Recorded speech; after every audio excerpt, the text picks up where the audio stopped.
some deals have been done, some interesting deals have been done, and we've been discussing last week already Bayern Munich and the business that they have been doing or are about to conclude. So if you want to listen back to that, there's a segment on the preview show. I think it was the preview show or review show, one of the two. They all merge into one. So if you want to listen back to that, go for that. But Stefan, we wanted to focus on VfB Stuttgart today because it's really fascinating what's going on there. Yeah, absolutely. It kind of feels like the Bundesliga transfer window is kind of revolving around Stuttgart right now, whether they like it or not.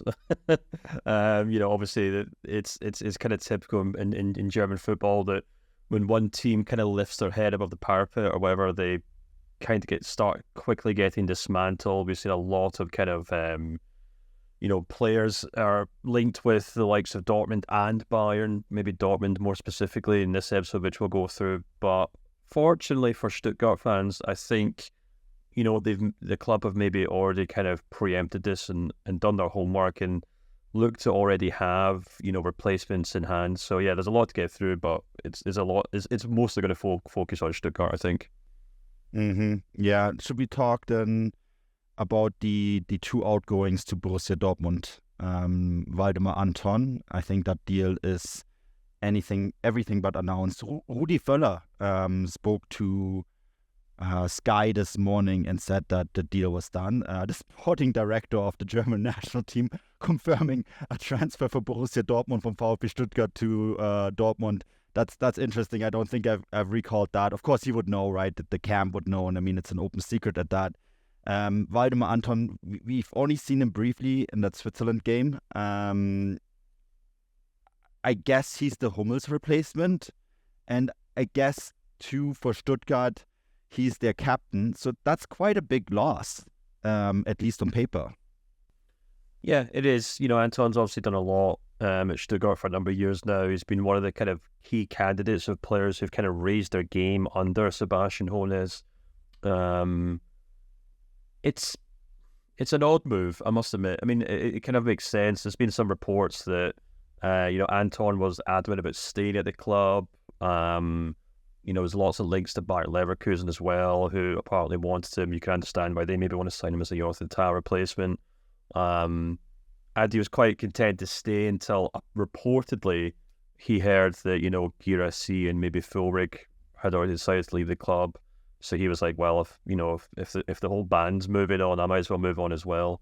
But yeah, I must admit, it is an interesting one because as good as Anton has been for Stuttgart, I do kind of think that he's been a very good system player in his Stuttgart play. This is something that's probably going to come up a lot on this episode because a lot of these players work in a system that is better than the sum of his parts. And by that, I mean each of these players individually have not, I don't want to say haven't ever performed well. Of course they have. They're all excellent professional footballers, but they've all performed in a system over the course of last season that makes them look better or makes them better, period, than they have done previously. And I think Anton's a really good example of that. I think he has been a consistent player for Stuttgart for a number of years, but if I was to kind of compare him to, for example, Mats Hummels, then, he probably has a bit more pace. He's obviously a lot younger. He's obviously proved that he can play at the top level, but I do think he probably has some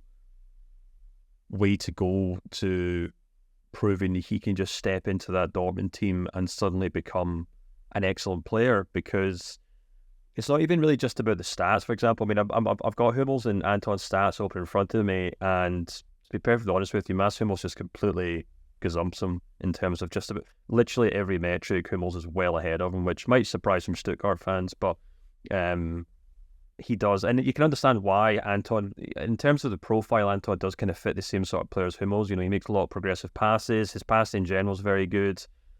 He does win a lot of defensive duels on the ground. He's very good at kind of carrying the ball.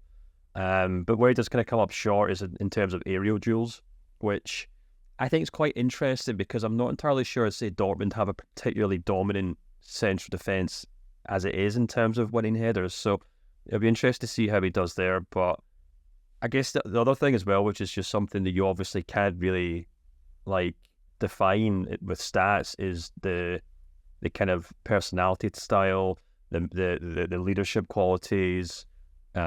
Is he going to come into that defence and marshal it like Mats Hummels has had to do this season? Because, it's very easy to forget since they've just reached Champions League final, but for much of the season, those central defenders at Dortmund, like Sula, Schlotterbeck, Hummels, they've been kind of running around like a herd of kittens. And, at times it's really taken someone like Hummels to kind of really nail someone like Schlotterbeck down and kind of reteach him how to be a central defender. And it's only really now that we're seeing Schlotterbeck put in some decent performances, or towards the end of the season rather, for Dortmund. So if you take Hummels out of that team and put Anton in, does the whole thing fall apart again? So it's not a bad sign. I don't want to be overly negative. I think he's a perfectly good player, but I'm just intrigued to see how he fits into that system, I guess.